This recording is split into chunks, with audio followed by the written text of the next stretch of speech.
연중 제20주간 금요일에 보내드리는 오늘의 강론. 부산교구 밀양성당 부주임 엄열 베드로 신부의 강론을 들으시겠습니다. 오늘 복음은 마테오복음 22장 34절에서 40절까지의 말씀입니다.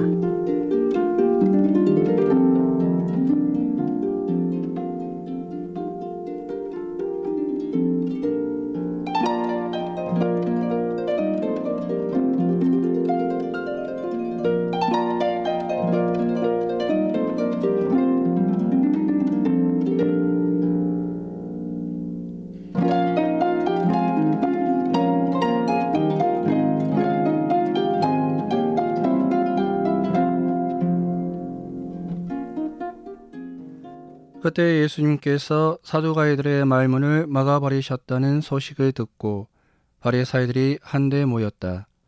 그들 가운데 율법 교사 한 사람이 예수님을 시험하려고 물었다. 스승님, 율법에서 가장 큰 계명은 무엇입니까? 예수님께서 그에게 말씀하셨다. 내 마음을 다하고 내 목숨을 다하고 내 정신을 다하여 주 너의 하느님을 사랑해야 한다. 이것이 가장 크고 첫째가는 계명이다. 둘째도 이와 같다. 내 이웃을 너 자신처럼 사랑해야 한다는 것이다. 온 율법과 예언서의 정신이 이 두 계명에 달려 있다. 청취자 여러분 안녕하십니까? 강론을 하기 전에 오늘 본기도를 한번 읽어보도록 하겠습니다.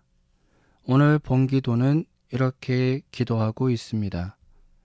하느님, 하나님을 사랑하는 이들을 위하여 보이지 않는 보화를 마련하셨으니 저희에게 하나님을 사랑하는 마음을 일으키시어 언제나 어디서나 하나님을 사랑하여 하나님께서 약속하신 참 행복을 누리게 하소서. 우리가 그리스도를 믿고 신앙의 길을 걸어가는 이유는 무엇일까? 개인적인 목적이 있을 수 있겠지만 한마디로 정리하면 참 행복, 이것을 얻기 위해서입니다. 그리고 오늘 본기도는 하나님께서 우리를 위해 눈에 보이지 않는 보화를 마련하셨는데 그 보화가 바로 모든 신앙인이 얻고자 노력하는 참 행복이라고 확인해 줍니다.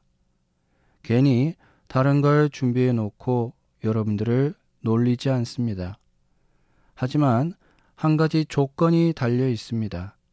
바로 하나님을 사랑하는 마음이 일어나서 언제 어디서나 하나님을 사랑해야만 이 보물을 얻을 수 있다고 말합니다. 예상대로 쉽게 가지 않습니다. 하지만 저는 도리어 이렇게 말하고 싶습니다. 조건이 달려 있어서 다행이다. 예를 들어보죠. 시험 문제의 유형을 세 가지로 구분한다면 객관식, 주관식, 논술 이렇게 분류가 가능할 겁니다. 그 중에서 가장 힘든 유형이 무엇이겠습니까? 당연히 논술이 가장 어렵겠죠. 객관식은 선택하면 되고 주관식도 어렵긴 하지만 공식을 계산해서 답을 얻거나 외운 것을 적으면 됩니다. 하지만 논술은 범위도 넓고 객관적인 사실과 자신의 생각을 논리적으로 정리해서 전개해야 되기 때문에 쉽지 않습니다. 우리 인생도 마찬가지입니다. 누구도 미래의 답을 알지 못합니다. 객관적인 사실과 논리로 대응해야 되지만 지금 벌어지고 있는 상황의 정확한 답을 알지 못하기에 성공하기도 하고 동시에 실수도 하죠. 그래서 인생이 재미있기도 또 어렵기도 합니다. 그런 점에서 이미 보물을 얻을 수 있는 조건이 분명히 정해져 있다는 것.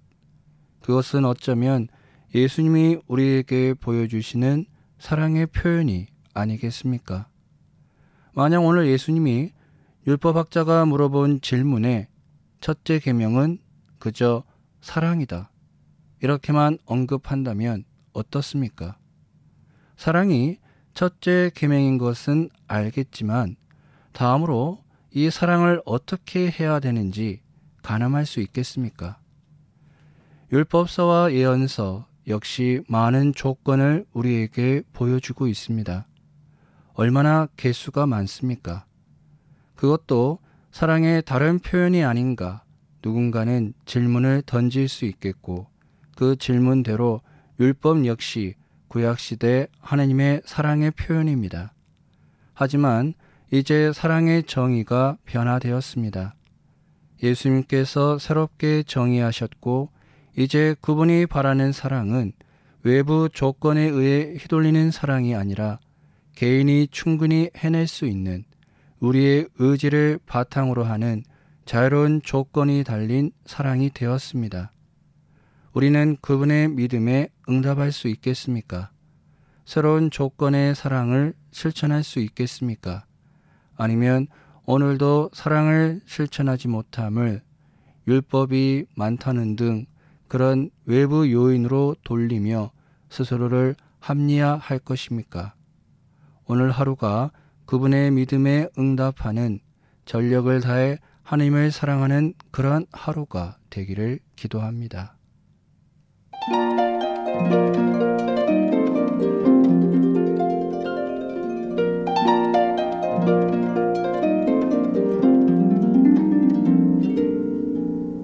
지금까지 부산교구 밀양성당 부주임 엄열 베드로 신부의 강론을 들으셨습니다.